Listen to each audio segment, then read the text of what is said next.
From Hollywood, it's time now for... Johnny Dollar. Hi, Johnny. Say, didn't you tell me one time that you're quite a nut about fishing? What's that?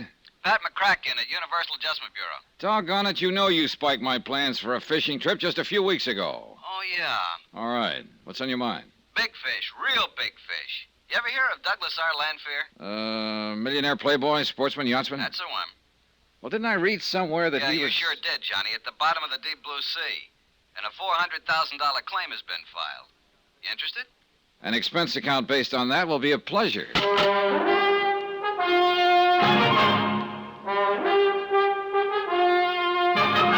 Tonight and every weekday night, Bob Bailey in the transcribed adventures of the man with the action-packed expense account, America's fabulous freelance insurance investigator. Yours truly, Johnny Dollar.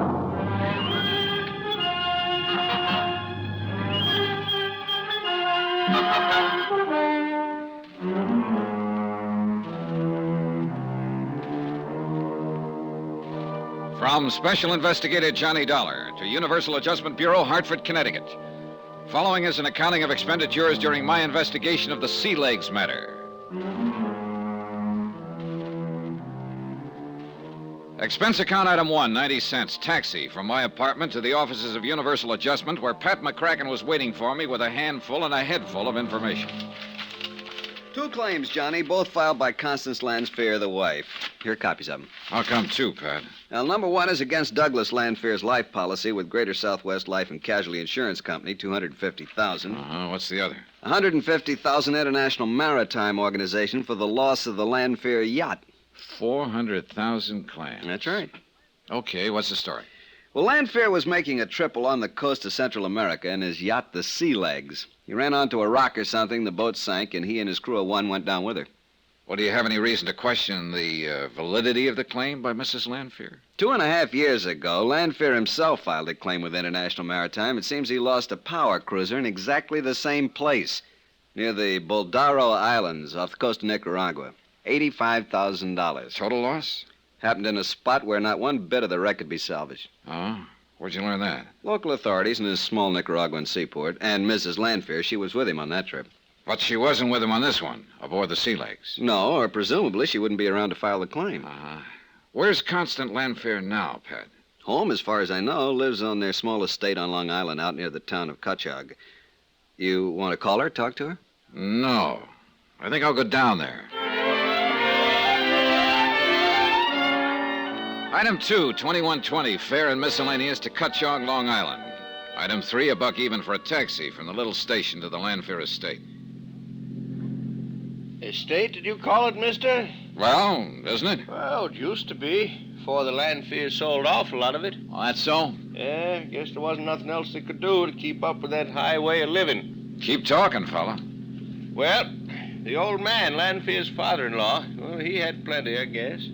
But after he died, all the kids seemed to do was spend it. You know what I mean? Fancy yachts, lots of polo playing, Florida in the winter, Maine in the summer, all that sort of thing. Oh, there's a place now, right up ahead there on the right.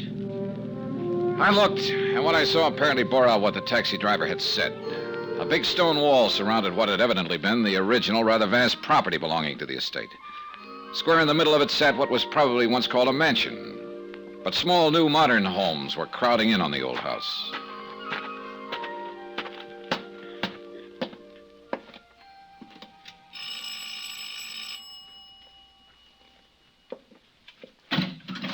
Hello.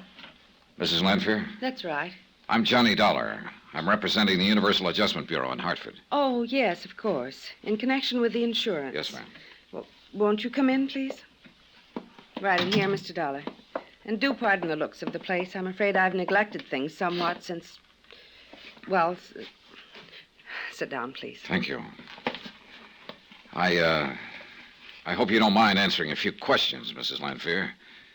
But since you've already filed claims on the insurance policies, well, I'll try to be as brief as possible. I don't want to seem cold-blooded about it, Mr. Dollar, but the initial shock of losing Doug and the loss of the yacht is past. And there's nothing to be gained in just sitting around feeling sorry for myself, particularly in view of the day-to-day problems I have to face. What problems, Mrs. Lanfear? To be perfectly blunt about it, financial mostly. Well, I must say your attitude is very commendable. It's a necessary attitude under the circumstances. Now, what may I tell you? If you're sure you don't mind talking about it.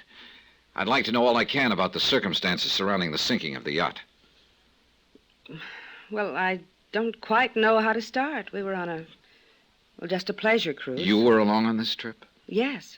That is up until the day it happened. Oh, why did Doug ever have to... I'm sorry, Mr. Dollar. Well, we were just taking our time, cruising south along the east coast of Central America, doing a little fishing. We'd often taken the sea legs down there. That's the yacht? Yes, a motor sailor. Here, on the wall. This is a picture of her. That's Doug on deck. Oh. Isn't she beautiful? 68 feet overall, 20-foot beam, solid teak decking, everything. Yes, that is a good-looking boat. It's terrible to lose something as nice as that, isn't it? Yes. Anyhow, along the coast of Nicaragua, Doug decided to put in at San Juan del Perro. That's where the sea legs had originally been built. But the sandbar formations have almost ruined San Juan as a port, so we went on up to Bluefields. Oh, yes, I understand. That's now the best seaport on the Caribbean side of Nicaragua. You know that country down there? Only from what I've read. Oh. But go on, please. Well, while we were there, he had some work done on our radio equipment. We'd had trouble with it on the way down. Uh-huh. When the work was finished, of course, he wanted to try it out. He'd found a radio amateur in Puerto Gardo, so he asked me to stay on shore while he and the skipper went out to sea. We kept in contact every few minutes while he headed her out toward the Boldero Islands. The Boldero Islands. Isn't that where you lost a power cruiser a couple of years ago? Yes, the Connie O, named after me, and I begged him not to go out there again. Why, Mrs. Lanfear? Because of the treacherous currents between the two little islands, the great deep that lies between them. A terribly dangerous spot with pinnacles of rock that reach up almost to the surface. Well, why did he go out there again? To prove a point. That's all, to prove a point. Look, I'm afraid I don't follow you. Doug had blamed the loss of the Connie O 2 years before on poor seamanship by the man at the wheel. He wanted to prove that he could take a boat through there safely. Oh. Kind of looks like he was wrong, doesn't it? His last words over the radio were that a rock had torn the bottom out of the sea legs. Oh, Mr. Dollar, before the signal stopped, I could hear the crunching of the hull and the sound of the water as it swept in and over, and it was terrible. You sent someone out there right away, of course. Oh, yes, but it was no use. The sea legs was gone. And with it went my husband, and the man with him. And the bodies were never recovered? No. Before, when we lost the Connie O, we had time to put on life preservers, launch the small boat. I must admit, I wondered how it was. But when the sea legs went down, there wasn't time, and I could hear it over the radio, and it was terrible. It was terrible. I'm sorry. It's all right. I'm all right, Johnny. Mr. Dollar? I may have to go down there, Mrs. Lanfear, and go through the motions of an investigation, you know. But then your companies will pay the claims. I see no reason now why not. It's terrible to have to be so frank about it. But I do need the money, Johnny. I was telling the truth. I didn't see any reason why the claim shouldn't be paid. Perhaps Connie Lanfear's explanation of why she wasn't grieving over the loss of her husband was true. But more than once I wondered if she weren't far more concerned over the loss of the yacht, or about how soon she could collect on the policies. Then that deliberate slip in starting to call me by my first name. Just what are your plans, Mrs. Lanfear? Plans, Johnny? I don't quite know what you mean. Well, suppose the companies make prompt payment on these claims. That'll mean $400,000. Well, really, Mr. Dollar, aren't you overstepping bounds a little bit? Maybe. But if it'll make you feel any better, or if it'll help to hasten a settlement, I'll tell you. I'll sell what is left of this property and leave the country. Leave for where? Somewhere in Europe on the continent. Alone? I beg you. Of course, alone. Sorry, I just wondered. Doug and I were too close to even think of my having boyfriends, or whatever you want to call it. The more I think about it, the more I resent that question. No particular implication meant, Mrs. Lanfear. Next thing, you'll start implying that the Sea Legs wasn't wrecked at all, that Doug is still alive somewhere, And that if you can't dig them up out of the sea, your precious companies can somehow contrive to keep the money that is rightfully mine. Can get out of paying off on what I thought was a legitimate... The more she talked, the more I became convinced that something was very wrong about this case. I let her vent her fury on me. It was simulated fury, I thought. Then I called the taxi again and left. Oh, no, sir, mister. You're all wrong. Them Lanfears, they was thick as two peas in a pod. Say, tell me, did you ever notice any particular friends either of them may have had? Well, they was always throwing them big parties. That's what you mean. Big society-type brawls. No, I was thinking of girlfriends for him or boyfriends for her. Oh, no, sir. No, sir. He was her, she was his, and no playing around. Not like most people in that set. And I know. I know everything goes on in Cutchalk. Back in New York, I found that the best immediate routing to Nicaragua was by plane to Dallas, then to Mexico City, and finally to Managua on the West Coast. I made a reservation on the Dallas plane immediately, that's item 4, and then spent $1.40, that's item 5, on a phone call to Pat McCracken back in Hartford. Well, sure, Johnny. If you think it's important enough, you have my full permission. Yeah, I've already made my reservation for the first leg of the trip. Well, now, don't go overboard on the expense account. Pat, how you talk. But you really smell a rat, huh? Well, look, according to report, the Lanfears were real buddy-buddy. She loved him, he loved her. Yet only a couple of weeks after his death, she's a lot more concerned over the loss of their boat than she is over him. Oh? You think perhaps... I don't know what to think.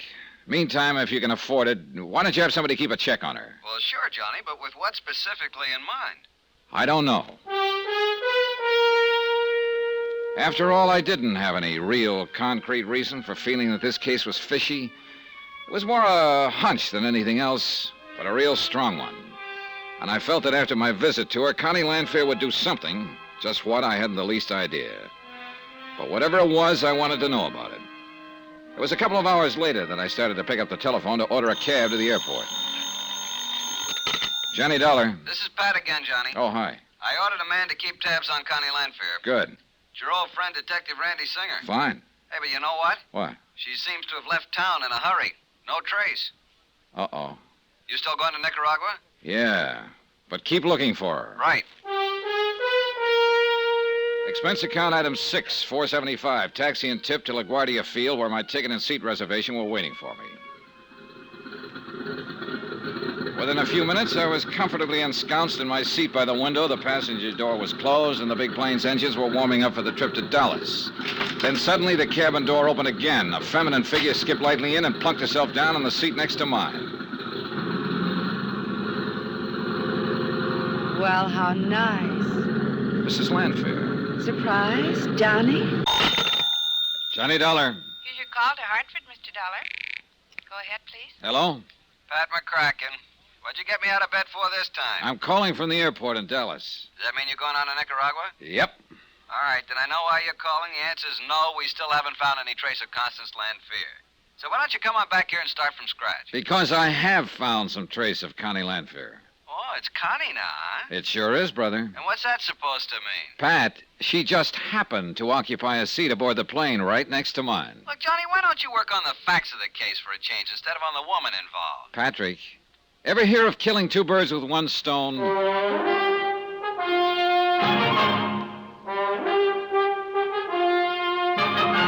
Tonight and every weekday night, Bob Bailey in the transcribed adventures of the man with the action-packed expense account, America's fabulous freelance insurance investigator. Yours truly, Johnny Dollar.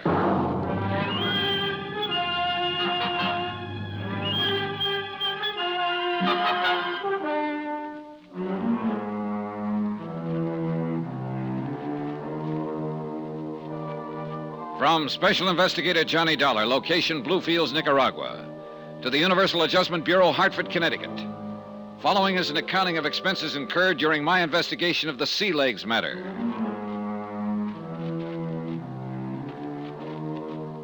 Expense account item 8, $525. Late supper at the Dallas airport for Connie and myself during the wait for our midnight plane to Mexico City, which we finally boarded and which finally took off. And on this trip, I learned no more, no less from Connie than I had on the flight from New York to Dallas. For instance... Doug and I were so close in everything. Same friends, the same interests. That's why we always took the long yachting trips together. Did everything together. As a matter of fact, I felt that her somewhat overdone assurances of how much she loved her late husband could have been to throw off any suspicion I might have that she'd done him in. Another, for instance. I still can't get over the coincidence of our both deciding to go to Nicaragua at the same time. But believe me, Johnny, Mr. Dollar, I'm just as anxious to clear up this whole thing as you are. The more I thought about it, the more certain I was that it was not just coincidence that had put her on the same plane with me, and the more leery I felt. I know the country so well, too. I think I told you the Sea Legs was built in a small shipyard in San Juan del Paro. That's south of Bluefields. Yeah, that's at the lower end of the East Coast, isn't it? You do know something about Nicaragua, don't you? Oh, only what I've seen on the maps. Oh. Now, let's see. We can get a plane from Managua to the East Coast? Oh, yes. Nicaragua boasts 2 or 3 commercial airlines. I'm sure at least one of them makes a direct flight to Bluefields. That's where we put in with the Sea Legs, you know, before the beautiful thing went down between those awful Boldero Islands. And took your husband with her? Oh, yes. Poor Doug. There it was again. More apparent concern over the loss of the Sea Legs than over the husband she claimed to have loved so much. And still no explanation of why she decided to go back to Nicaragua. Her decision must have been sudden, too, right after I'd seen her at her home on Long Island. From Mexico City, we took a deluxe 4-engine plane to Managua, but the last leg to the city of Bluefields was in a 2-engine something that looked like war surplus tied together with baling wire.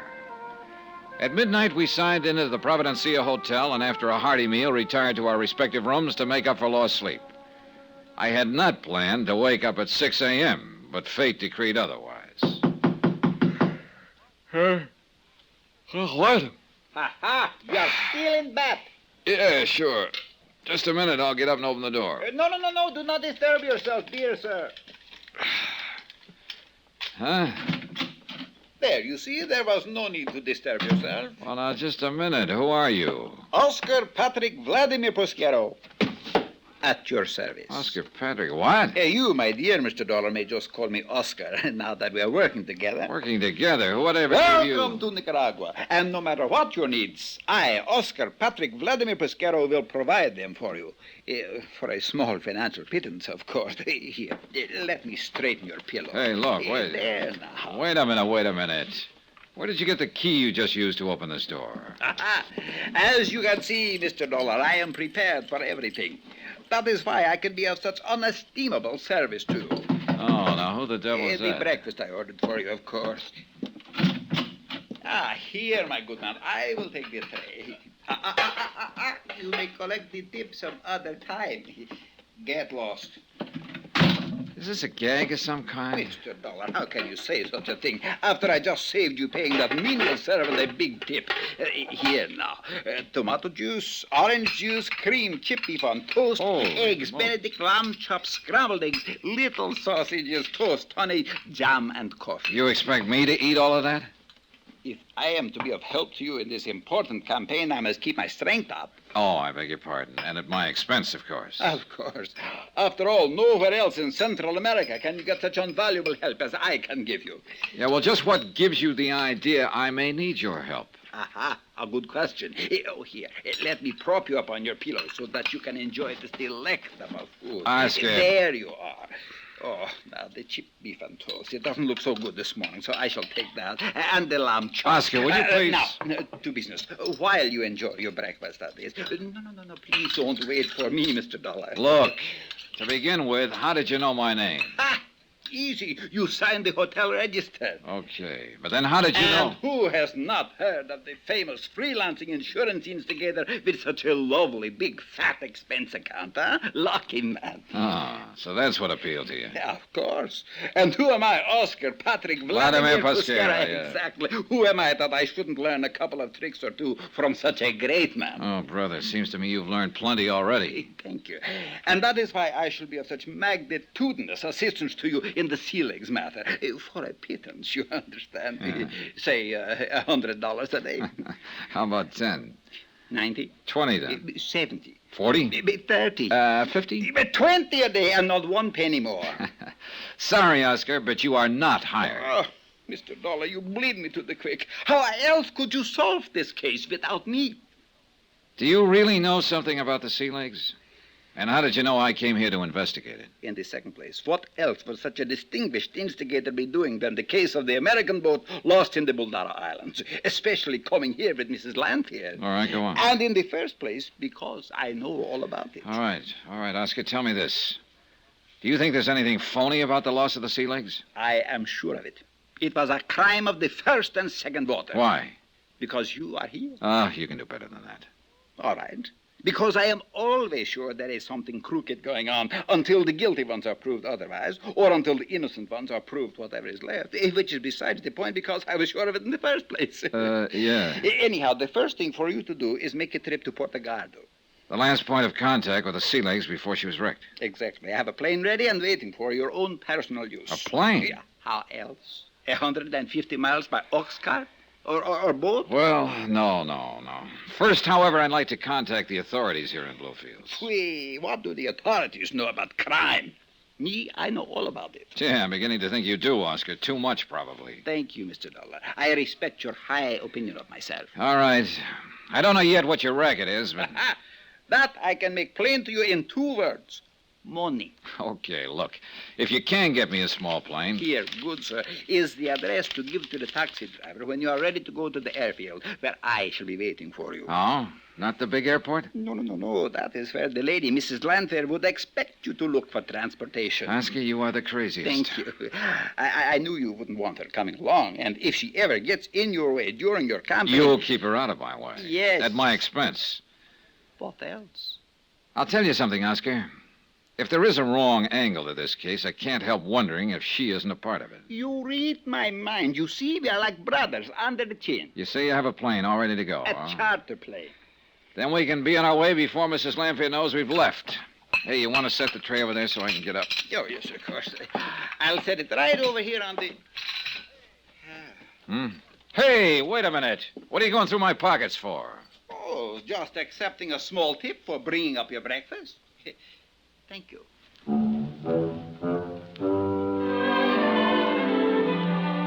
If only half of what Oscar said was true, it was conceivable that he could be of help to me. I checked with the hotel manager and the local police. They knew Oscar well and told me that he pretty much lived on the occasional American tourist who showed up. That he acted as guide, chauffeur, pilot, anything for a price. That he could be trusted implicitly by whoever happened to be paying him at the moment. And, which was important to me, he knew the country and its people inside out, was a font of information about anything and anybody. So I decided to let him tag along for a while. The Federal Maritime, the equivalent of our Coast Guard, had headquarters in the harbor area, and I found a captain there who spoke fair English. I'm sorry, Senor Dollar, but you know as much as we do. We sent a boat, of course, but we find no sign of the sea legs or the poor people who go down with her. Nothing. Yeah. Well, I'm thinking of going up to Porto Gardo, where she took off on her last trip, you know. Excellent idea. From there, you can fly out to the Boldaro Islands where the wreck did occur. Now, that's what I was thinking of. But in addition to an airplane, you must also need a pilot and a guide. You have someone to suggest? I see. There is but one. Senor Oscar Patrick Vladimir Pasquero. Precisely. Item 9, 20 cents American for a 3-mile ride in an old Model T Ford to the little private airstrip where, true to his word, Oscar had rented an almost brand new 2-place plane for us. He had it warmed up and ready to go. So fasten your belt, Mr. Dollar, relax, and enjoy it, and we will take off. You sure you can fly this thing, Oscar? Ha! I am the finest pilot in Nicaragua, maybe in the whole world. I'm even a co-pilot. Just how much is the use of this plane costing me, Oscar? For me, a special rate, so don't worry about it. Here we go into the... How much? Well, the usual price is $35 a day, American. But me, I always have a deal. That's on account of I give the field so much business. So now that is settled... Oscar, how much? $45 a day. Do you see what a beautiful view we have from... 45? Look, the bay and the Caribbean on one side, and the flat, empty marshes and plains on the other. Now, wait a minute, And look. there, If $35 a day is the regular rate, what's so special about $45 for me? Oh, no, Mr. Dollar. For me, Surely you wouldn't expect the finest pilot in the whole entire world to work for nothing. Why, you... Okay. But what took you so long getting to the airfield, Mr. Dollar? Oh, a couple of calls I wanted to make us all. Why? Why, you have disappointed me. And all the time, I thought you had the uttermost confidence in me. Now, what's that supposed to mean? First, you tell me you do not want the lady to know you're awake and up and going. Mrs. Lanfear? Yes. And then what happens? You tell her all about it. What makes you think that? Why else would she come tearing out to the airfield while I was waiting for you? Wait a minute. Rent herself a plane and take off in it. What? She took off just a couple of minutes before we did. Connie Lanfear, chartering a plane. Why? And to go where? And after her offer to stick by me and help me, why would she do it without letting me know? There were a lot of questions to be answered in this case, and most of them to be answered by Connie Lanfear. Johnny Dollar. You hear me? Johnny Dollar calling. This is Pat McCracken, Universal Adjustment Bureau. What end of the... Hi, Patsy. Johnny Dollar. Johnny, what kind of a noisy hookup is this anyway? Pat, this call is being relayed to you from an amateur radio station. Well, next time, try the telephone. From Puerto Gardo, Nicaragua?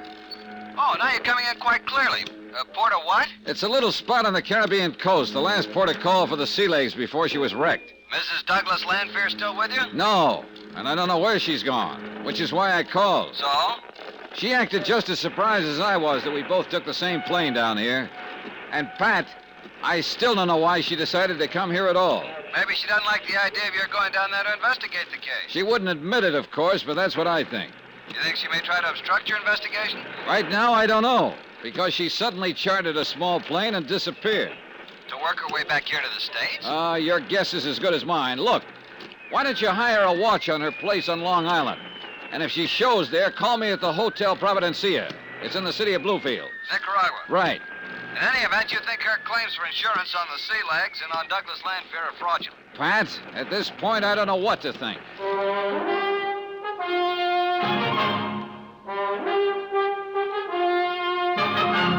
Tonight and every weekday night, Bob Bailey in the transcribed adventures of the man with the action-packed expense account, America's fabulous freelance insurance investigator. Yours truly, Johnny Dollar.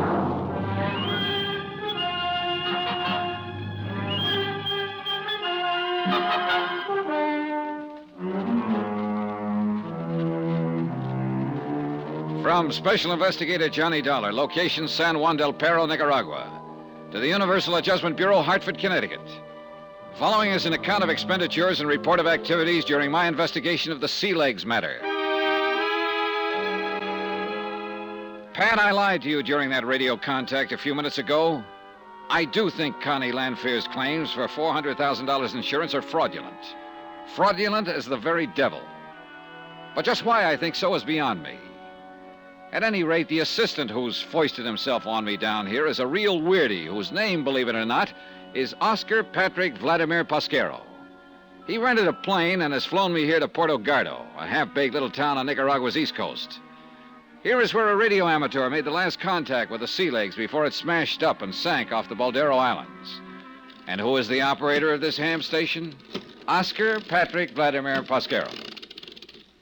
Phew, such a long talker, Mr. Dollar. I'm cranking this generator until my arm is nearly dropping off. Well, I'm sorry, Oscar, but that contact with the States was important. Even my back is tired. I know. I'll make an expense account to you. Say $10. You try that, and I'll fly back to Bluefields without you. Oh, please, Mr. Dollar, no joking, please. Who's joking? But without me, you would be a lost soul in this wild country. Hey, tell me something. Why did you ever set up a transmitter in this isolated fishing village? I should set it up in Bluefields? Ha! They even wanted me to have some kind of license up there. Disgusting. And a waste of money, too. Now, that reminds me. Do you have a pilot's license? Who needs a pilot's license when those little planes practically fly themselves? Besides, a pilot's license costs money, too. Well, I have one, so from here on in, I stay at the controls. No confidence in me, no confidence in you. What a smirch on the good name of Oscar. Okay. Now, let's get out to that flat where you parked the plane. I want to fly over the spot where the Sea Legs went down. You see how invaluable I am? Huh? Without me, you wouldn't even know where to look for the Boldero Islands. You know darn well, all I have to do is look at the charts in the cockpit of the plane. But, Mr. Dollar, that wouldn't be fair.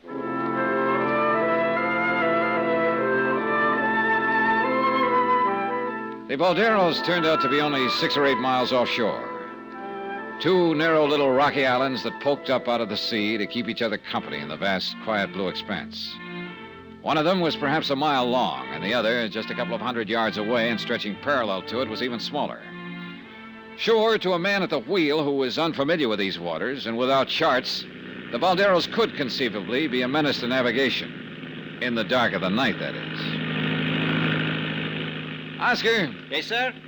Do you remember what time of day it was when the sea legs went down? Of course, I remember anything. Names, dates, places. Well, how about the sea legs? Of course, I was talking to her by radio. Well? Such a lovely day, too, just like today.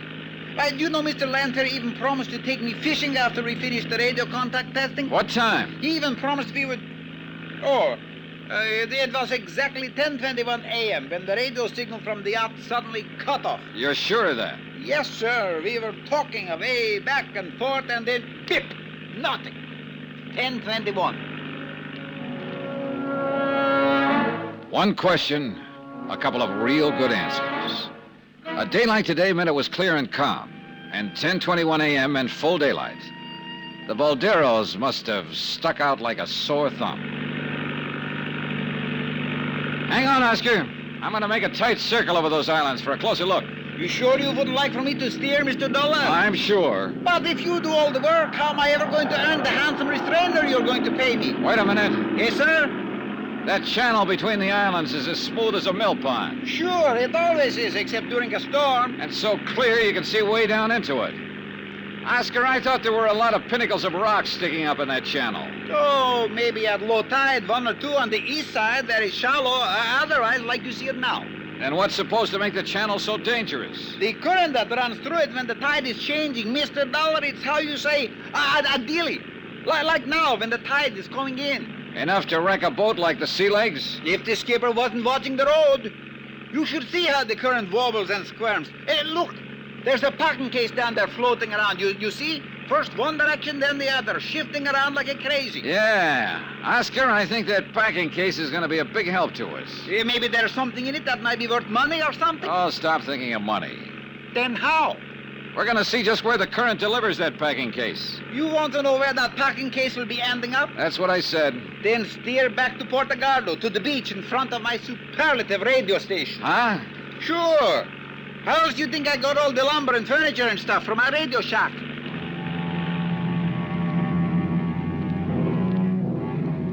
He was right.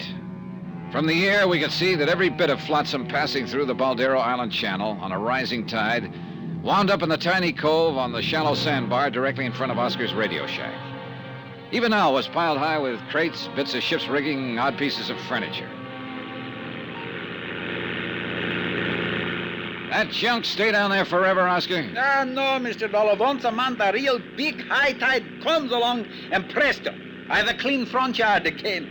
But I always make a trip up here before then. What do you mean? Sure, that's why I'm Nicaragua's #1 beach brusher. Oh, stop being corny. What do you mean beachcomber? So I have to brush the sand off everything I pick up down there.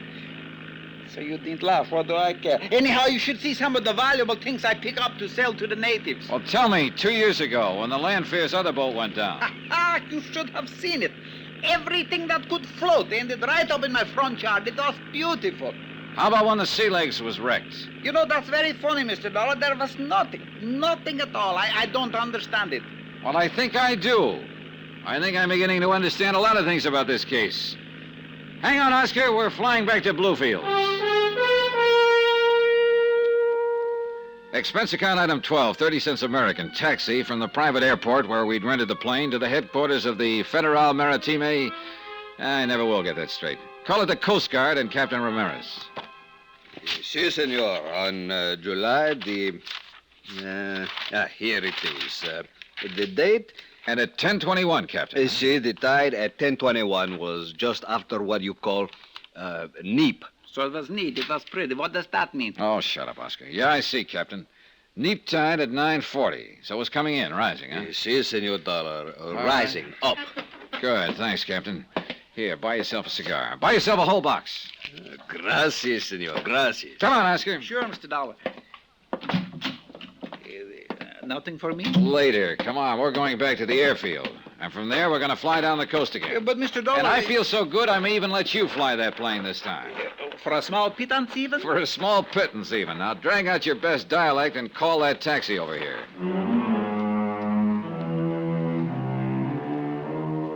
Item 13, $6 for the Capitan.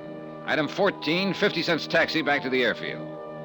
For some reason, the fare in the old Model T went up every time I used it. Or did Oscar wink some kind of a deal with the driver that he could cut in on later? Item 15 and another $45 for rental of the plane, and I'm sure it all went into Oscar's pocket. That his knowledge of the language enabled him to persuade the owner we shouldn't pay 2 rentals in one day. We headed south and made good time. But where are we going? Another few minutes and you'll be down to Costa Rica. What's that little seaport straight ahead? San Juan del Perro. And according to this map, it has a more than adequate landing field. Look, do you see what I see down there on it? Yeah, exactly what I hoped to see. The twin of this plane. The plane in which Mrs. Lanfear disappeared this morning. I'll land right beside it. No sooner said than my name is Oscar Patrick Vladimir Pastero. Don't these little fields have any personnel? Ha! If they get 2 planes a month, they think it's a crowd. Yeah, but there must be somebody. There's a car back of the hangar. Good. Then we'll have transportation into town. You still haven't told me why you decided to come here. Was it because Mrs. Lanfear did? That was something I didn't know until I saw that plane down there. All right, easy now. Don't land too close to it. I am in perfect control. Here we go. No, Oscar, it was a hunch, based on the fact I remembered that the Sea Legs was built in this town. Hey, nice landing. Thank you, Mr. Dollar. Maybe a little extra bonus for such a good job. If you don't stop talking about money, you're going to have to find yourself a...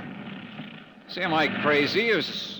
Isn't there someone in the cabin of that other plane? Hey, the car, it's coming over to meet us. Hey, watch it, Oscar. That darn fool is heading right across our landing pad. Huh? Come the engine. Is he crazy? Can't he see us? Hey, swing hard, but don't flip us.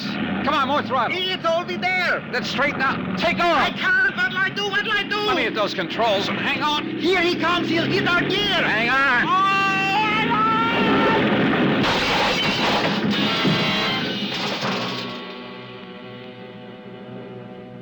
For a long moment, there was nothing but a vague blackness all about me, and the sound of our crack-up seemed to roll and echo almost dreamily back and forth in the deep recesses of my mind. Then, slowly, hazily, I seemed to hear some of the sound. Yeah, like an engine far off. An engine of a plane starting up and lazily moving away. Sure, yeah, of course, I did hear it. It was the other plane, the one that had been parked on the landing strip. Then as my mind began to clear, I realized I'd seen something, someone else. I'd caught a glimpse before the car struck our landing gear of the man behind the wheel of it. A man whose picture I'd seen briefly at the home of Constant Lanfear. But it couldn't be.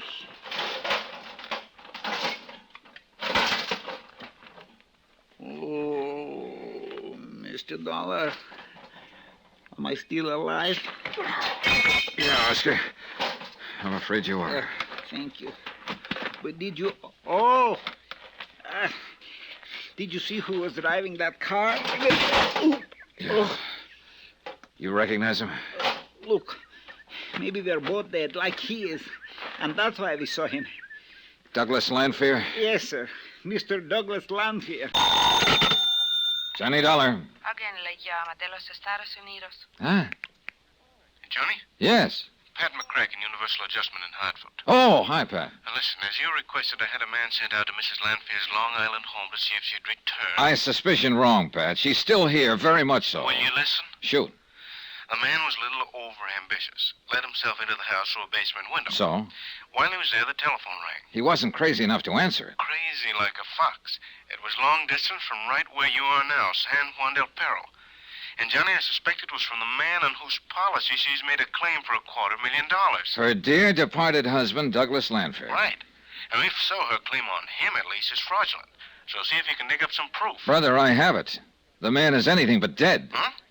It was Douglas Lanfear who wrecked our plane when we tried to land here a few hours ago. Then, Johnny, get him. Sure. If he doesn't get me first.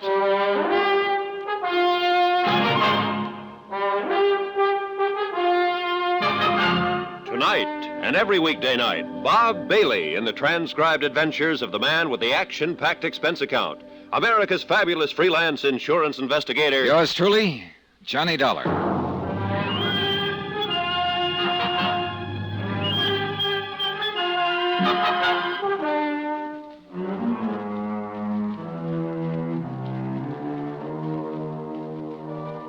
From Special Investigator Johnny Dollar, location San Juan del Perro, Nicaragua, to the Universal Adjustment Bureau, Hartford, Connecticut. Following is an accounting of expenses incurred during my investigation of the Sea Legs matter. $250,000 insurance claimed by Mrs. Constant Lanfear for the death of Douglas Lanfear. An additional $150,000 for the loss of the yacht, the Sea Legs. Claim number 1 now proved to be fraudulent. As for number 2, the claim on the yacht. Expense account item 14, $2 American. To the banana plantation worker who pulled us out of the small plane that Douglas Lanfear wrecked as we tried to land. And another $1 to said plantation worker for a ride into town in his ancient truck. I must admit that this is one time that my ubiquitous assistant, Oscar Patrick Vladimir Pasquero, came in handy through his knowledge of the Spanish Indian dialects spoken in these parts. Apparently, San Juan del Perro had once been a fairly busy little seaport. But over a period of years, the sea had slowly, inexorably washed in shallow sandbars, and only a handful of small cargo and fishing boats now negotiated the narrow channels that led out to the Blue Caribbean. The town itself was scattered around a small marketplace near the docks. There were a few stone and brick buildings, including the San Andrea Hotel, but most of them were weather-beaten frame structures. An occasional aged American car kicked up the dust, but most of the street traffic was ox carts. Item 15, $2 American, to a doctor with an unpronounceable name who came to our room at the San Andrea and patched us up. And about 7 p.m. he left after instructing us to spend the rest of the night in bed. Item 16, another $2 for a sumptuous dinner brought to our room. American dollars, I learned, go far in this place. Unless, of course, Oscar gets his hands on them. You should let me handle all the bills for you while you're here in Nicaragua, Mr. Dollar. Yeah, sure, and let you take a 50% commission on all of them, huh? No thanks. Oh, but, Mr. Dollar, When the poor fellow who rented us that plane to get down here starts patching it up, my expense account is going to take a big enough beating. Have no fear. I will supervise the repairs on the plane myself. Yeah, for a small pittance. Of course. What a wonderful dinner. Now, to sleep it off. Well, you sleep all you want to. I got work to do. Work? Yeah.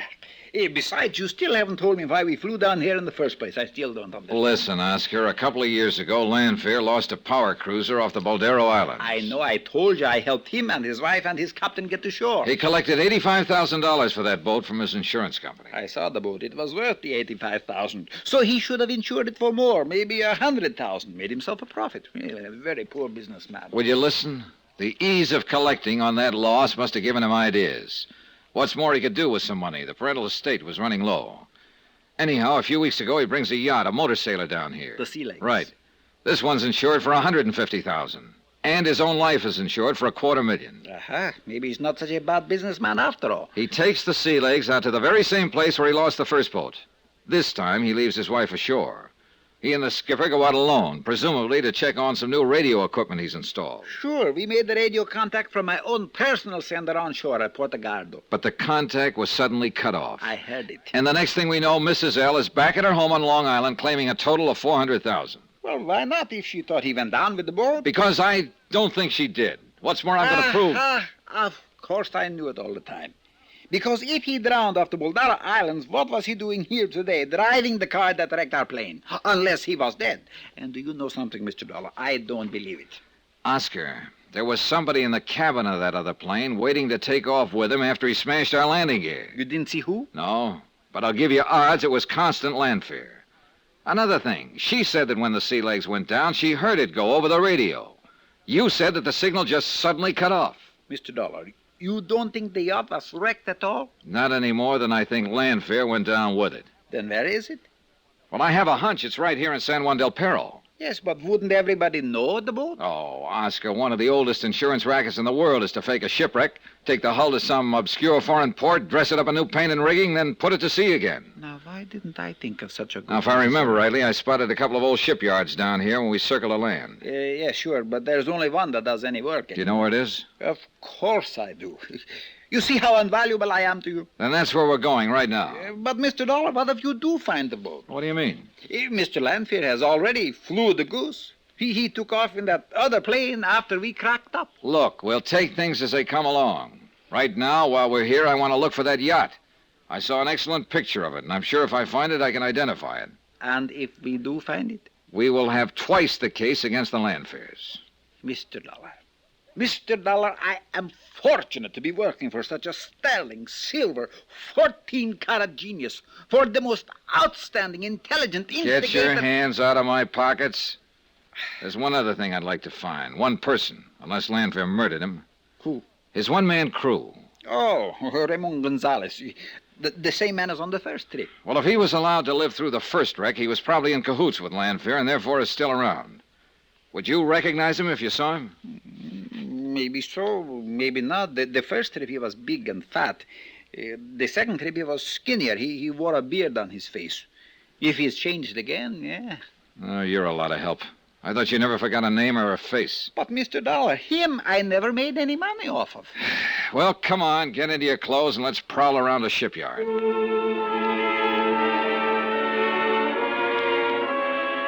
It was only a few minutes after 8, but the town was practically asleep, except for an old saloon down near the docks. Quietly, so not to disturb the snoozing night clerk, we let ourselves out of the hotel and headed for the waterfront. The night was clear and moonlit, so we had no trouble finding the way.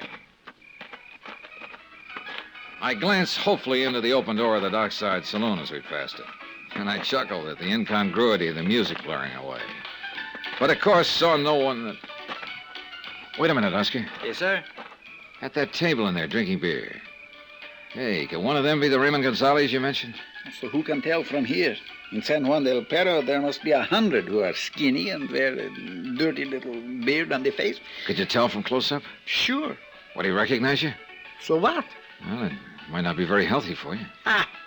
Mr. Dollar, working on an important campaign for you, my dearest friend, I would gladly lay down my life for you. For a small pittance, of course.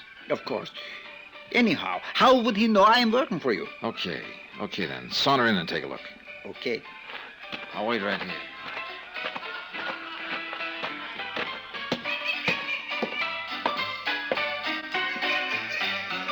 Good evening, gentlemen. Nice weather we're having, huh?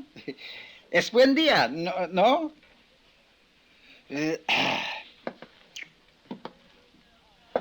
Well, if it isn't my old pal Ramon Gonzalez. How are you, Ramon? Extranjero. Extranjero? Me? A stranger? Why, I'm one of your oldest and dearest friends.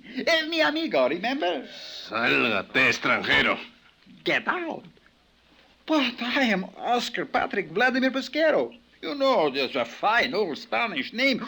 Who helped you ashore that time when you... No. Put on that bottle. Salga, lárgate de aquí, o si no te mato. Oh, no. Te mato.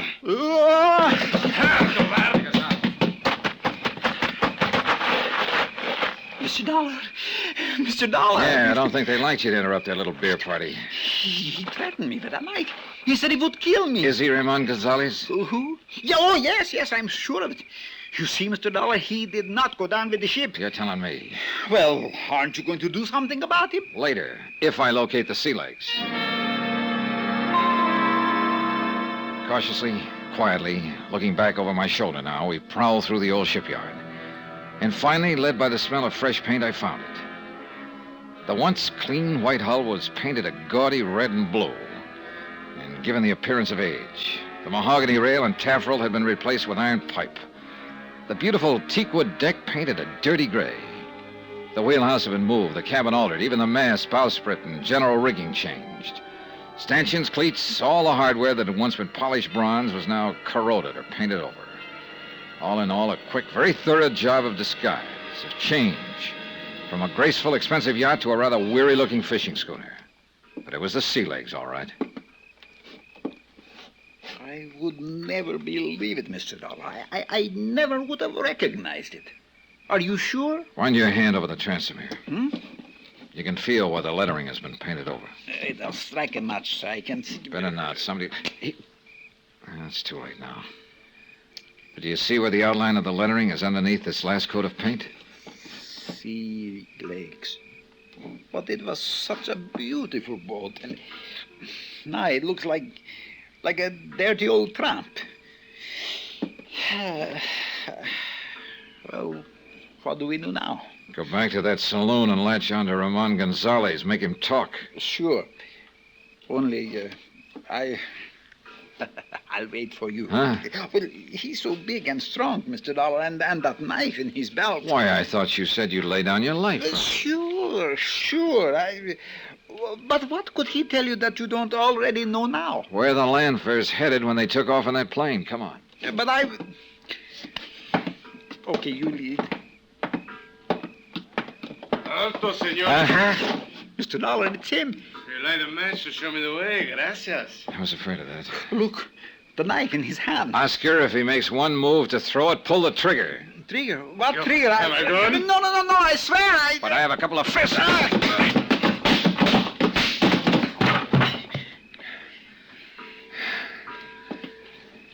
Well, let's bring him in. Bring him to so I can question him. No. Let's get out of here. Please, Mr. Dollar, he may have a friend around. Right, Oscar, he has. And this one carries a gun aimed straight at Mr. Dollar's back. Well. Mrs. Landfair. Surprised, Johnny? Johnny Dollar. This is Capitan Ramirez in Bluefield. Hello, Captain. Thanks for returning my call. Oh, you are now in San Juan del Perro? Yeah. Oh, soon you will know Nicaragua as well. Yeah, listen, Captain, I need your help. Can you get a plane down here for me? The one we brought has been wrecked. Oh, si, Senor Dollar. And if I were you, I'd come along with it. I, Senor? But A nice chance to add to your laurels, Captain, by making a couple of arrests. Criminal? Yeah. One of them a killer.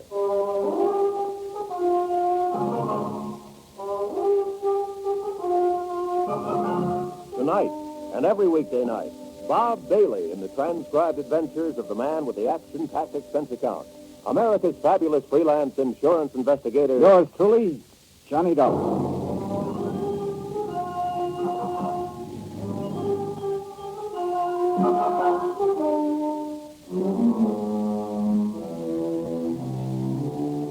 From Special Investigator Johnny Dollar, location San Juan del Perro, Nicaragua. The Universal Adjustment Bureau, Hartford, Connecticut. Following is a final accounting of expenses and report on my investigation of the sea legs matter. Expense account item 18, $1 American. Phone call to Captain Jose Ramirez to the Federal Maritime... I still can't spell it. Call it the Coast Guard. But a lot of things happened before I could make that call. Like the fast plane trip that we made to San Juan del Perro in the hope of finding the yacht, the Sea Legs, despite a big insurance claim based on its alleged loss at sea. Like the fact that our plane was wrecked for us by one Douglas Landfair, despite a big claim based on his alleged death at sea. Like our discovery of the yacht, carefully altered and repainted in an old shipyard. Our discovery of Ramon Gonzalez, a member of the crew who was supposed to have gone down with us. Mr. Dollar, let's get out of here. Oh, no, Oscar. Not until I revive this Gonzalez character and make him talk. But he may have a friend around. Right, Oscar, yeah. Huh? And with a gun aimed straight at Mr. Dollar's back. Well. Connie Landfair. Surprise, gun. Not particularly. Stand still. I won't hesitate to pull this trigger. No, I guess you wouldn't. So you found the sea legs. Did your Oscar help you? Oh, then you're familiar with Oscar Patrick Vladimir Pasquero. Ask him, the chiseling money grabber. Please, how can you say such a thing about such a Oh, spell? shut up, Oscar. Thank you. Nice job you did at disguising the sea legs, Mrs. Landfair. If Oscar hadn't shown me where to find it, my husband and I would have it out to sea again. In new clothes, under a new flag. Oh, yeah, sure. One of the oldest games in the business. And in the meantime, you would have collected $150,000 on its supposed loss, in addition to $250,000 on your husband, Douglas. Why did you have to come along, Johnny? I'm afraid you asked for it when you filed your claim. $400,000. We had to. We were in trouble. Oh, sure, because you spent every nickel you could get your hands on. No.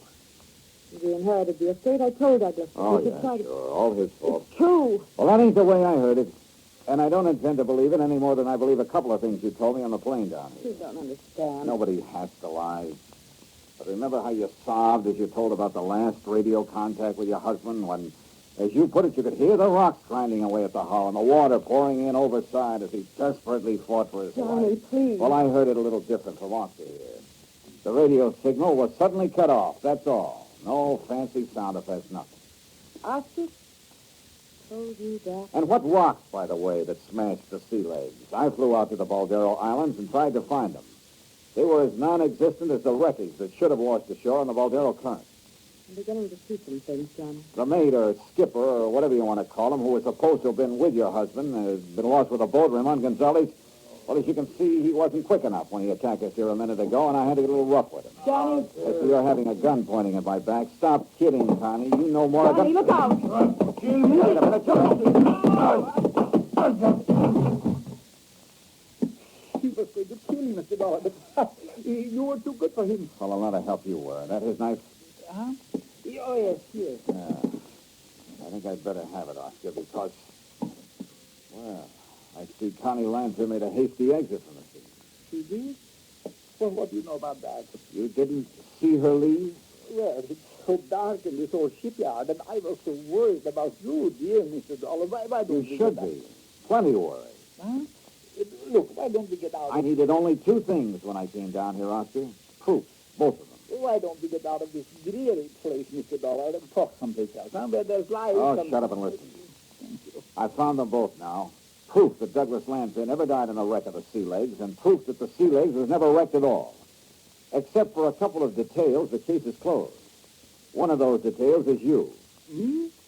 Oh, you mean paying me for all the unvaluable help I've been... Oh, how nice. I'll take it in 20. Oscar, I'm going to lay the cards right on the table. And the money? I'll find it to you. Now, listen to me. Connie Lancer slipped away during our little ruckus here. But you could have stopped her as easily as you could have stopped this Gonzalez character from jumping me. She said she had a gun. A bluff. She didn't. But you did. Me? Oh, Mr. Dollar, I spotted that bulge under your left arm the minute you appeared in my hotel room that first morning. Well, don't reach for it because I'm carrying one, too. Mr. Dollar, dear, I don't understand. Well, I do now. I've wondered from the beginning just why you insisted on sticking so close to me from the minute I arrived here in Nicaragua. All right. I will tell you the truth. The whole truth. Even if it costs me a small, slight percentage of the munificent fees you're going to pay me for the unestimable assistance I have been giving you. Oscar, you just won't give up, would you? The money. That's what it is. The money. Like I get from all the Americans who come here to Nicaragua. Only from you it was not for sightseeing, guiding, but for all the help. Like, for instance, the money you've been getting from the landfears? I cannot tell a lie, Mr. Dollar. I did get some money from Mr. and Mrs. Lancer, you know, for various and Sunday services when first they came here. But why not, including the use of my radio sender? You see, if I hadn't known they would pay me well for the using of my radio... Your unlicensed My radio. unlicensed radio, because the license costs too much. Why, I would never have been able to know about the wreck that didn't happen and so skillfully lead you to the Baldara Islands and all the clues that I... Well, you know what I mean. What you really mean, Oscar, is that you expected a lot more from them if their crazy plan to collect on the insurance policies worked out. You're sure? Because no, Mr. Dollar, no, I was only trying to help you. Think, Mr. Dollar, about all the things I've told you about. You were careful not to tell me a single thing that I wouldn't have learned anyway. Oh, Mr. Dollar. Why did you hurt insist me. right off the bat that we fly to Puerto Gardo, for instance? Why, of course. Apparently to help me for a small pittance, of course. But actually it was to keep me out of the way while Constant Lanfear made contact with her husband here in San Juan del Perro. Oh, please, No doubt you worked that all out with her before you busted in on me that first morning. Then when we did get to Puerto Gardo, tried to prevent me from spotting the current that would have taken any wreckage from the island to wash it ashore on the sandbar at Puerto Gardo, if the sea legs had gone down. That isn't... No. I told you about that strong current and very dangerous. Sure you did. But only because you realized at that point that I couldn't help finding out about it anyway. Mr. Dollar, you're making a crook out of me. Making a crook of you? Well, I have this little item, Oscar. When we started to land our plane and Douglas Lanford came at us with his car, you know as well as I do that you could have avoided it. Kept us from snapping off our landing gear and crashing. Oh, it was nicely done, too. So that you wouldn't get badly hurt, but still be up and around to collect from Lanford for us. Oh, Mr. Dollar, how can you even implicate such a horrible thing? You, my dearest, my undying Because friend. of your little suggestion along the way that I unfastened my seatbelt and relaxed, while you, I noticed, kept yours tight. One thing after another. And finally, of course, armed as you are, you not only let Gonzalez attack me, but you let Connie Lanford escape as well. And all for money. Money. That's all you've talked about. How did you figure to collect for all this?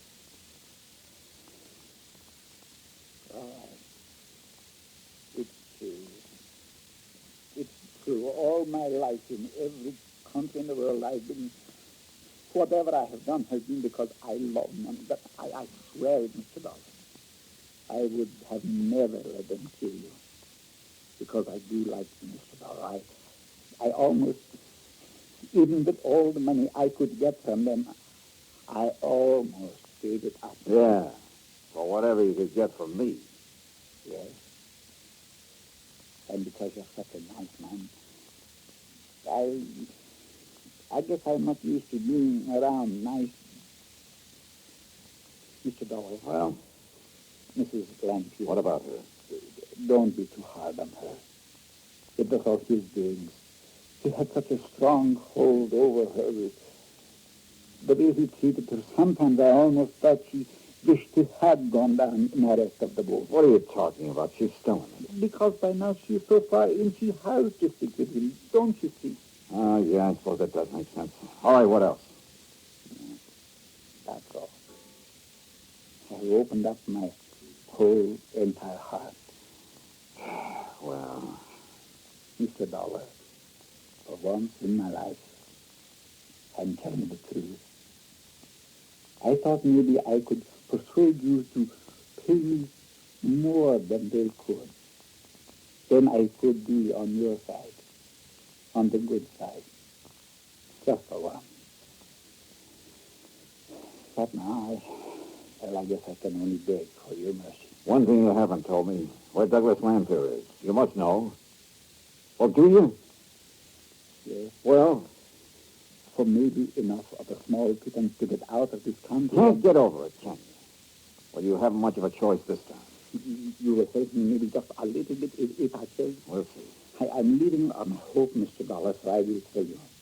Mr. Lanford. Mr. Lanford is right here. Oh. And well-armed, officer, ready to blow your brains out for what you just told this nosy insurance investigator. Now, be careful, please. Mr. Dollar, he has a gun. Yeah, I see. So have you, Oscar. Yes. Yes, I have. Careful, Oscar. And if it is the last thing I do, the man who got me into this is going... Oh, no, you don't. No!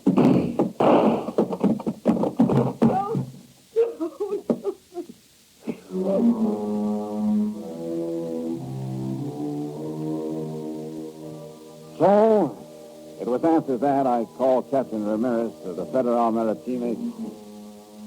Someday I'll learn that word. And let him take charge. Extradition proceedings for Connie are underway. The U.S. courts will have to take over with her. And Doug Lanford's body is being shipped to the States. Oscar's body? Well, I left some money with Captain Ramirez for a decent burial. Expense account total, $841.95. Remarks? I wonder what kind of a deal Oscar Patrick Vladimir Pasquero was able to make at the pearly gates, or wherever he was headed. And you know something? I kind of hope it was a pretty... Well, at least I hope it wasn't too bad a deal. Yours truly, Johnny Dollar.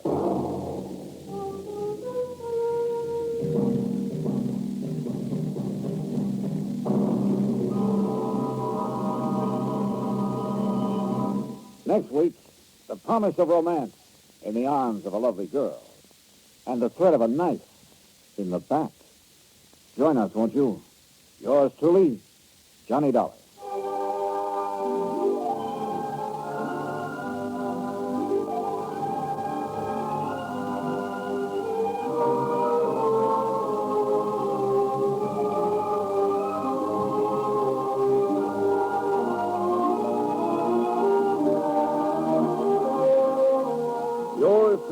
Johnny Dollar, starring Bob Bailey, is transcribed in Hollywood.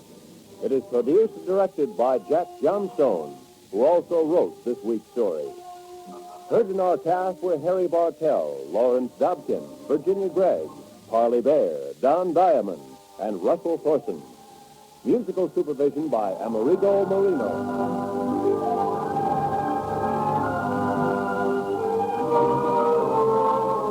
Johnny Dollar has come to you through the worldwide facilities of the United States Armed Forces Radio and Television Service.